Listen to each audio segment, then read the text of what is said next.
Margaret, and I welcome the opportunity to speak on this bill, and I've done my best to get my head around this bill.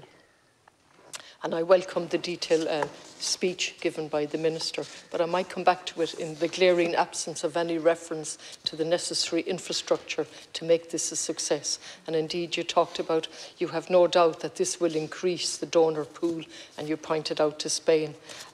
That's not accurate, actually, and the wonderful system that appears to be wonderful in Spain has, during the committee hearing, as has already been pointed out by Deputy Shortall, they cautioned and said very clearly, in summary, the evidence does not support that shifting towards presumed consent, which this bill is doing, will solve organ shortage. But still today, this measure is seen as a magic solution that departs from conviction that low decreased donation rates result only from a negative public attitude. And they go on to say we should never blame the public. So what came out through the committee hearing, which I'll also come back to, was the absolute need for infrastructure. And while there was some disagreement or some variation between the Kidney Association representative in relation to the best way forward, and he went, and that association said we need both an opt-in and an opt-out, and other delegations said no, just an opt-out. Notwithstanding that, they were all in agreement with the common denominator: infrastructure, staff, special dedicated staff, teams and a nurse. There's no mention of that anywhere. And again, I come from Galway City, and we have a hospital closed and open depending on staff out in Clifton and so on, and I could go on. My time is limited, so I'm going to keep it to this, but staff is essential, and there isn't a mention of that, or the costing for that, or how we're going to do it. In relation to the bill itself, I do have some concerns that we're just simply going for an opt-out. And I share the concerns that was expressed by the Irish Kidney Association in relation to that. And they asked for both an opt-in and an opt-out, because ultimately the bill, the ethics of consent is at the heart of all of this, isn't it? The ethics of consent, and that has been utterly ignored by the medical profession for a very long time in this country. Obviously, it has changed in the last number of years. So it would seem to me we need to keep that to the foremost. Now, I welcome the bill. I welcome the opt-out register, but I do think that it would have benefited from pre-legislative scrutiny. And I disagree with most of my colleagues here that say that pre-legislative wasn't necessary. I think it was absolutely necessary, given the background to this bill and the time it has taken to come this far. It wouldn't have made a huge dent into that time if a few days had been taken to look at this bill, because it covers so much, doesn't it? It covers six sections, and I mean, there are 6 parts, 105 sections, and it covers so much that it really needed proper discussion. And I don't know why pre-legislative scrutiny was put aside. Part 2 looks at transplantation and brings in the concept of deemed consent, which we're told is mostly in most of the countries in Europe. Then we look at Part 3, which is pathology practice and post-mortems, and the absolute need for consent from the family or the person before they die. And then Part 4 in relation to bringing in a legislative structure for anatomical examination. Can you imagine? We're utterly dependent on an 1832 Act. Almost 200 years later, we're taking pride that we finally got around to changing legislation. And Part 5 is in relation to public display of bodies and what's needed there.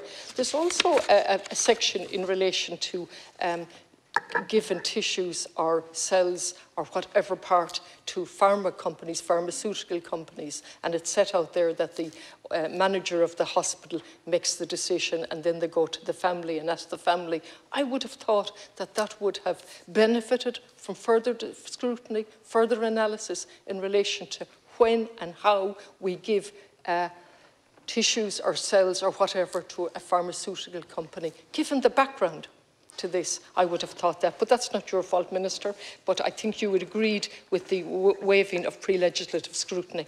In the last 5 minutes that I have left, it's important. I want to thank the Digest. I want to thank the Library for their very detailed digest. I want to say that publicly and out loud, because very often they're left struggling with very little time. In this situation, they had time, and the bill was published in time, and they looked at it and produced a very comprehensive report.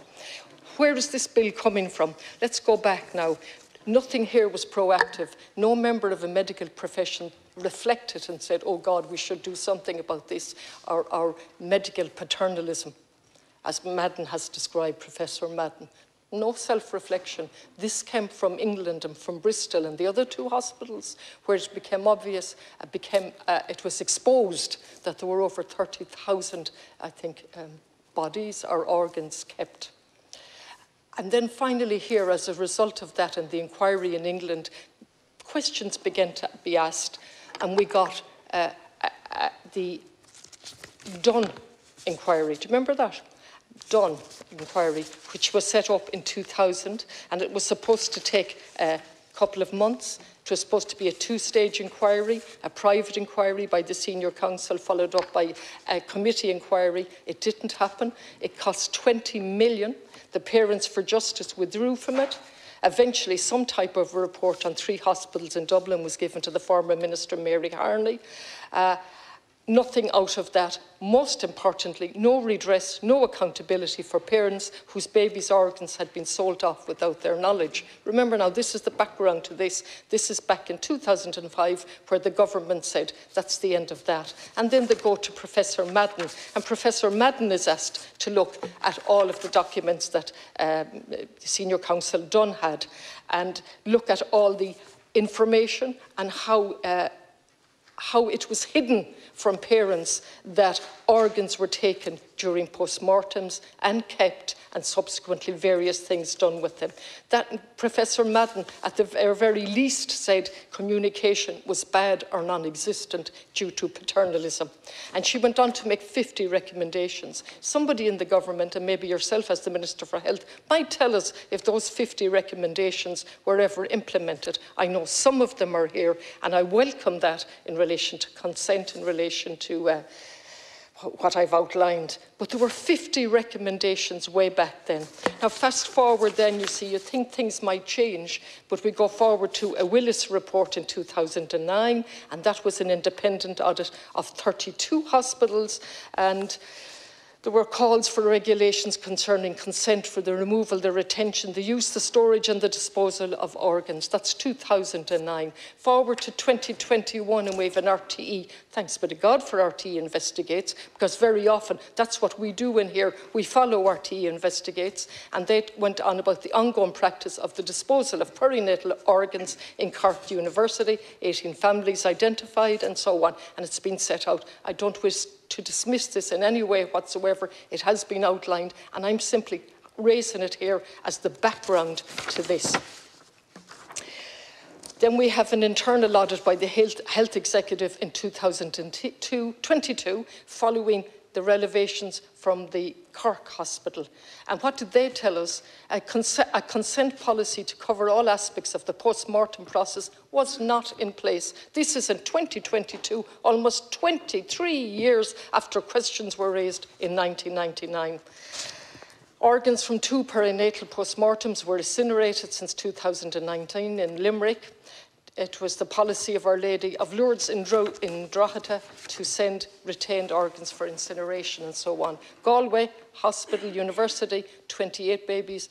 The organs from 28 babies were held between 12 and 32 months. Portiuncula, organs from 2 babies were kept between 18 and 16 months, and so on and so on, all because of a lack of staff and so on, and that hasn't been addressed. Finally, in my last couple of seconds, when you opt out and there's a register, and then when it's time for the organ donation, who's going to be at the, this bureaucratic difficulty, who's going to be there to give that information as quickly as possible to doctors that this person has opted out?